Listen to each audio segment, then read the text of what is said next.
Ladies and gentlemen, back on the House of Kayfabe YouTube channel, the undefeated professional lawyer Stephen P. New is in the House of Kayfabe. I'm Adam Harris, and we're here to just talk about the week that was. My goodness, it's a Monday, or I'm sorry, it's a Tuesday evening as we're recording this, and the week preceding this has been one of ups and downs, and a few downs, maybe more than ups for us wrestling fans. And Stephen P. New is in the house to talk about it. Thanks for joining us here on the House of Kayfabe. Be sure to subscribe and like. As always, we appreciate you guys hanging out. Join the Facebook group. Resner mentioned we had 600 interactions on one of our posts this week. You should jump in on the Facebook group. All kinds of good stuff happening there. Talking wrestling all the time. That's what we do in the House of Kayfabe. Stephen P. New. I wanted to start with, I guess it was on Wednesday of last week when we found out that Terry Funk passed away.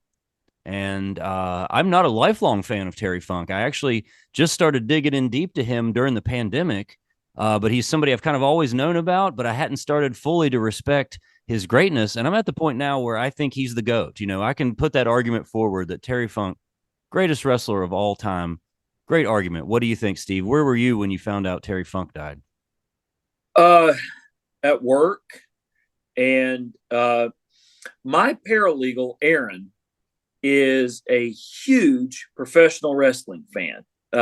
So I understand she, why she fits in great at the new offices of New Law and Associates. yes, and so Aaron's a huge wrestling fan. Her husband, huge wrestling fans. They were at the Bash and Beckley this year, and Aaron said her husband looked over when I was in the ring. Right before the Hatfields McCoy melee broke out, and her husband said, your boss is just a great guy. You're working for that guy that's in the ring, putting over the backstage crew and everybody. And so Erin comes in my office and she's like, oh my God, Terry Funk. And so, Wow. Yeah. Were you in like the middle of something, or were you able to I take a wasn't in moment the and middle. absorb it, or what'd you do? What was your reaction? I walked in to look at my ECW championship belt that's signed by Terry Funk. Nice. And I thought, I have a poster signed by Terry Funk and I have an ECW championship signed by Terry Funk. And I looked at those and I thought, man, I'm really glad that I have those. I never got to meet Terry Funk at any of the mini fan fests that I've been to or anything like that. And, Gary's never brought Terry in for, I've met Dory a couple of times. Oh, cool. But I've never met Terry. I regret not meeting him. Now, for those of us of a certain age, Terry Funk was kind of this, weird enigma because, he had been a champion in like the late 70s, right? Yeah, I think it was 75 or 76, maybe. Yeah, okay, mid 70s even. So I didn't start watching pro wrestling until 81.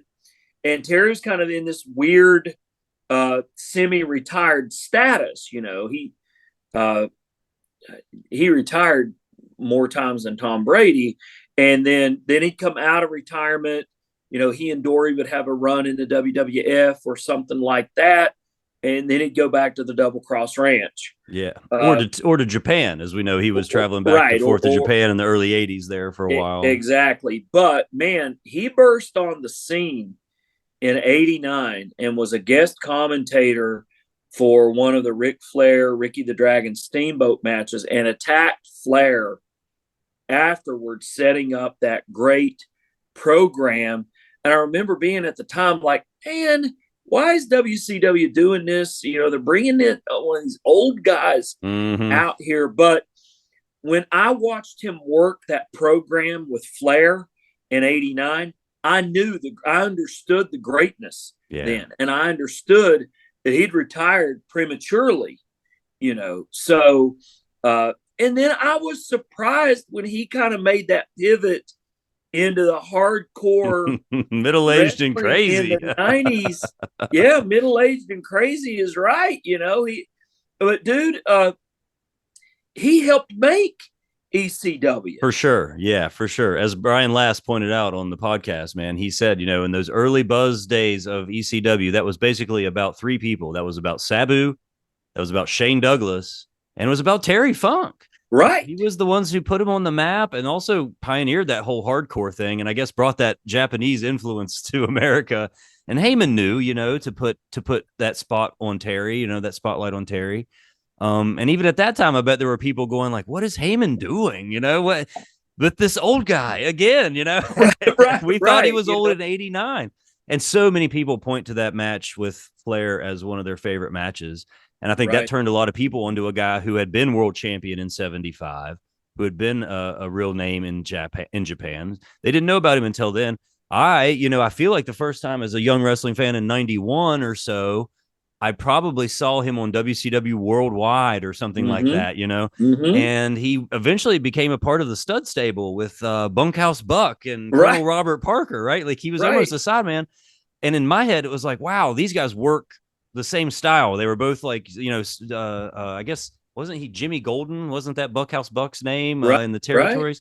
And I just thought he was kind of like a sidekick to Bunkhouse Buck almost at that point, like an enforcer and everything. I didn't Right. respect it then. I didn't even look at it at that time. I was thinking the same thing you were in '89. Like this old guy, is like getting the push or whatever. But then the ECW stuff was kind of off my radar, but I was reading about it in the magazines, on Mm-hmm. PWI. And but I do know, I definitely remember when Chainsaw Charlie came out, this kind of feeling of like, wow, a legend, and we all loved Mick Foley at that time, Cactus Jack and everything. So, and you got to give Mick Foley dibs or hat tip to Foley for really helping the world appreciate Terry Funk. And many people found out he had passed away from Mick Rude Nick. Foley's Facebook page. Right. Yeah, yeah. Right. And as a matter of fact, I was leaving my mom's house and my phone started blowing up. And we were pulling out of Grassy Meadows, and we don't have service in Grassy Meadows. And so as soon as the service hits, my phone starts lighting up, and I'm just driving real That's a real slowly. place, by the way, for Yeah, our that's right. followers and our viewers. There is a place in West Virginia called Grassy Meadows. That's right. That's right. It's as idyllic as it sounds if you love It the is. countryside, for sure. But as soon as we pulled out, my phone starts lighting up. We're driving slowly down the one lane road, and I look down, I go, oh no. And somebody had sent me a screen grab of Foley's Facebook post. Right. So it's legit. And I'm just like, oh Yeah. no. And my girlfriend, my wife, of course, says, oh no, like who died? Like, and I'm like, Terry Funk. And she goes, is that somebody we know? Yes, we do. But then I had to drive those whole 2 hours, and I'm just like, oh gosh, everybody's going to be talking about this. And I wanted so badly to jump onto social media. I don't know what that says about society right now, but the fact that I was yearning to just go and read the memorials, and there was a lot of them, a lot of great, heartfelt. But talking about that time, if we can, like the late '90s, I don't know that I expected to see Chainsaw Charlie Right. 8 or 10 years after I had seen him fight Ric Flair, and I thought he was old then. Fast forward 8 or 10 years, and there he is, as Jim Ross or somebody said about him once. Look, that's a world champion with pantyhose on his head. You call him Chainsaw Charlie, but that's a 46-year-old man that just got backdropped through a garbage can or something, and you think about how he elevated the New Age Outlaws. Definitely. Definitely. And he put that whole gimmick over, got the DX thing over in a legitimate heel way. Yes. And he elevated everybody he ever worked with.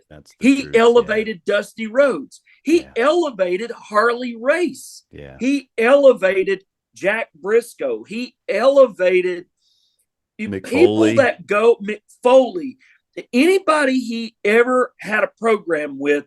And, to this day, Jim Cornette will tell you that Terry Funk versus Jerry Lawler is the perfect wrestling match. Yeah. It's the greatest match that there's ever been. If you want to get on YouTube and check it out, you think all of the pro wrestling matches from the time that Jimmy Cornette was 11, 12 years old, all those he attended in Louisville at the Gardens, all of those that he worked as a teenage photographer, and then what was it, 19, 20 years old when he broke into business, all the ones he saw live, all the ones he saw from the curtain. Mm-hmm.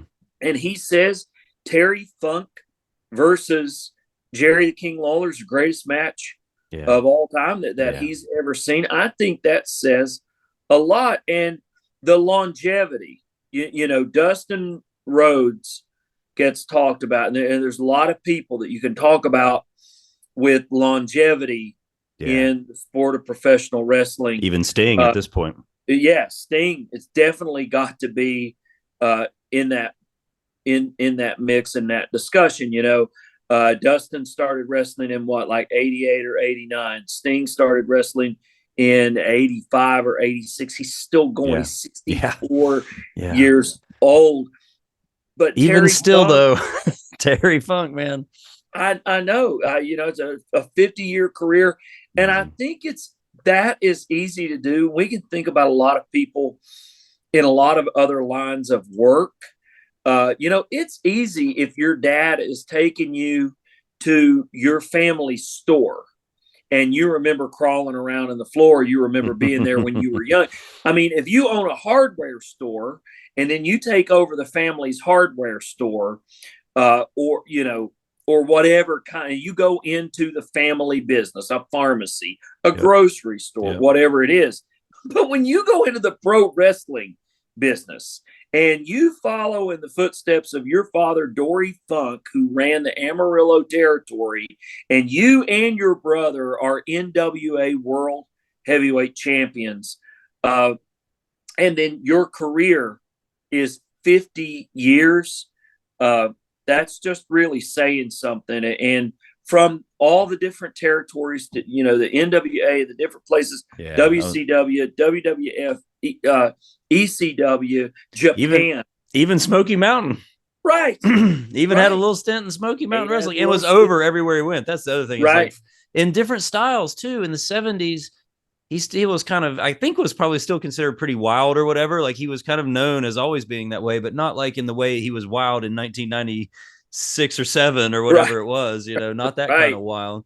And just over in many styles everywhere he went. It was super over, 100% loved apparently by the boys. You know? I was just getting ready to say, have you ever heard anybody say a bad word about Terry? Right.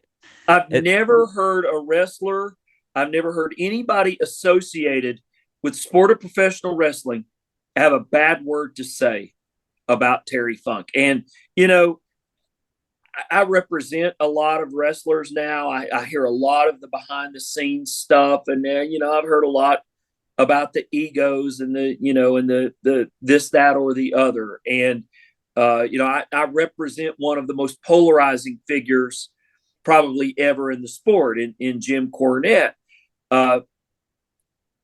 You never hear a person say a bad word about Terry Funk.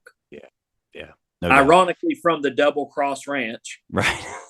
And apparently never double crossed a single person. Universally beloved. I've got one gripe where Terry Funk is concerned. What's on that? the SmackDown tribute?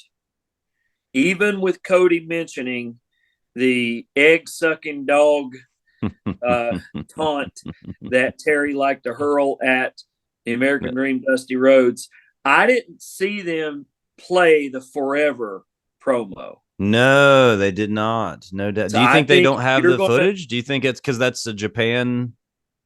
Well, he did it multiple times, I guess. But I know there's that one of him yelling from the ring in Japan, forever. Yeah. And I think that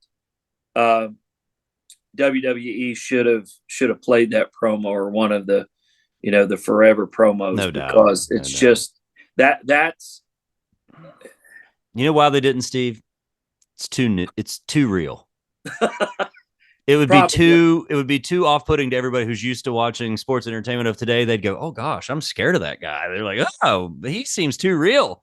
That guy might actually beat somebody up," you know? Yeah. But you know, and I want to move on now because we also got news just a day later, and I was actually, it's the weirdest part of all this was I was about to take a photo of a classic poster that I have from Championship Wrestling in Florida, because it was from 1987, and on top, working for the Florida title was Mike Rotunda, and Terry Funk. And I was about to and I took this photo of that poster.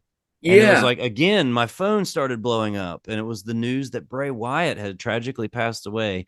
And I think Right. the same way a lot of people, took that 89 match with Flair and were like, wow, got reintroduced to Terry Funk or reintroduced to the business. Or the same way with 97, they said, oh man, this Terry Funk card, like Bray Wyatt turned a lot of people onto the business and charmed a lot of, especially younger viewers, into wrestling who were charmed the same way we were probably captivated by the Ultimate Warrior back in the day. It's just like this larger than life character that was fascinating and different from everybody else. And I think that Bray Wyatt also brought some fans back, probably like Terry Funk did throughout his 10 years. Like, oh, Funk's in ECW or Funk's Right. in Smoky Mountain. I'm going to check this out.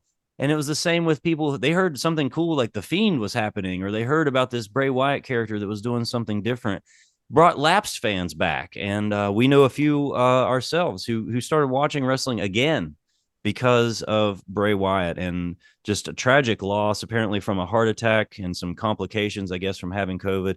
But all reports is that he was coming back. They were in the works to bring back Bray Wyatt. And Right. say what you want about the creative, he definitely did things his own way and did things differently than any other superstar ever has previously or since. And I saw a report this week, Adam, that said that Bray Wyatt had been given an external defibrillator.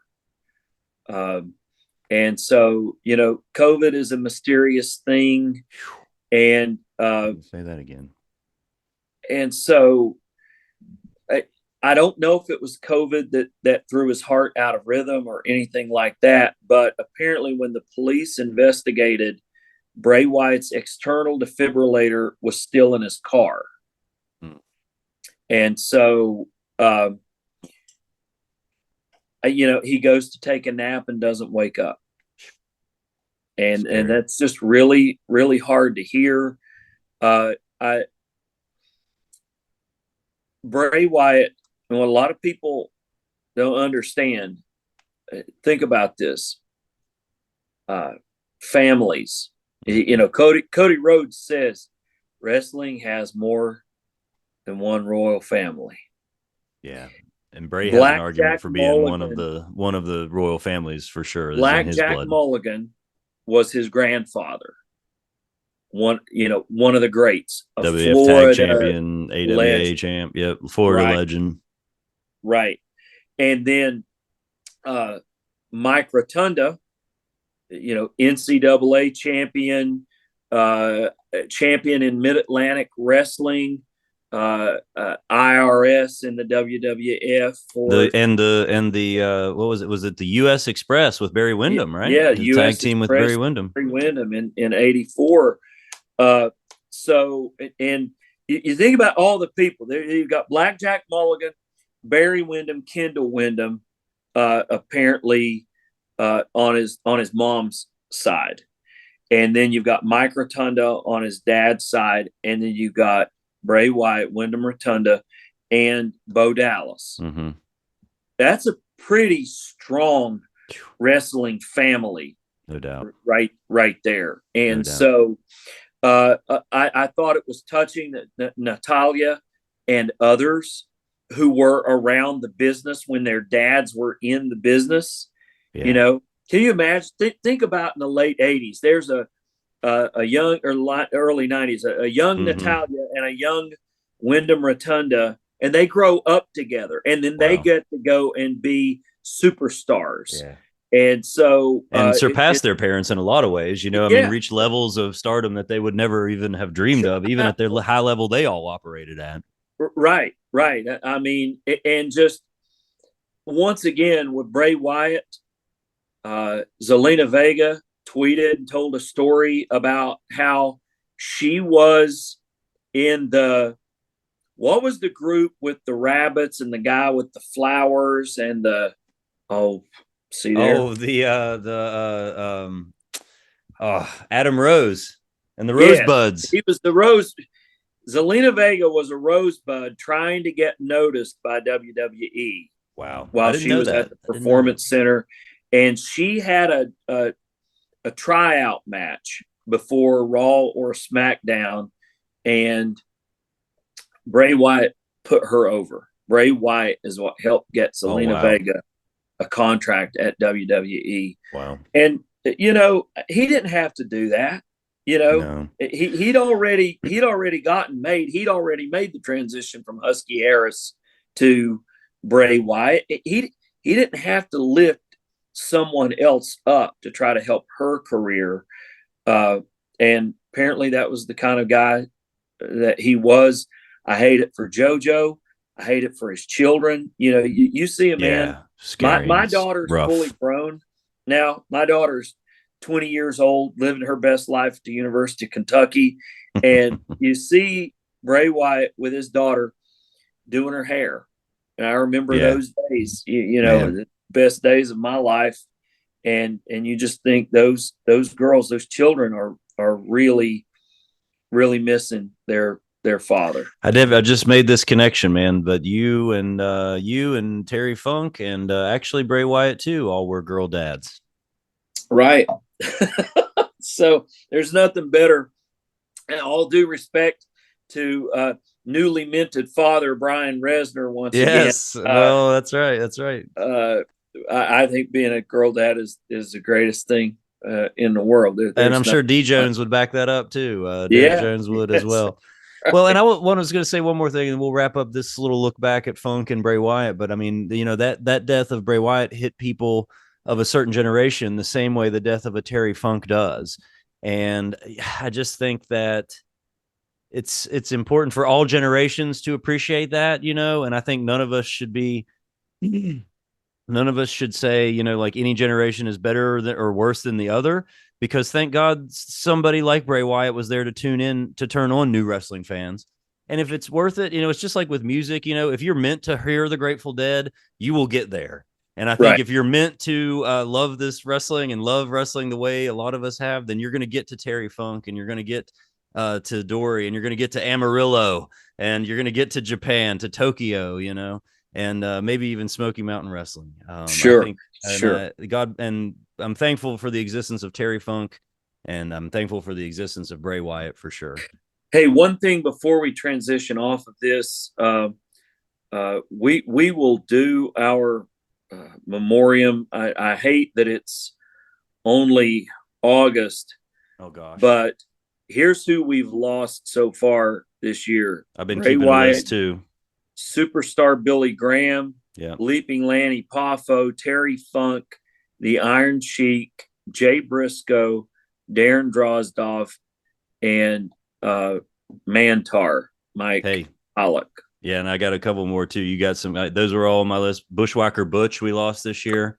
Yes, rest in peace, former sheep herder, and also Exotic Adrian Street, who we did an awesome video on, watching his music video for "Imagine What I Could Do to You." You should check that out on the House of Kayfabe. And yeah, we're gonna have it might be a two-parter, our memoriam episode this year on the House of Kayfabe. It's been a tough year in terms of losing legends in 2023. Our memoriam in December might be a 2 or 3 part no doubt episode. No doubt. All right, well, let's wrap up part 1 of this video, Steve, and we're going to come back and we're going to talk a little bit about the week that was in current wrestling right here on the House of Kayfabe. You got to accept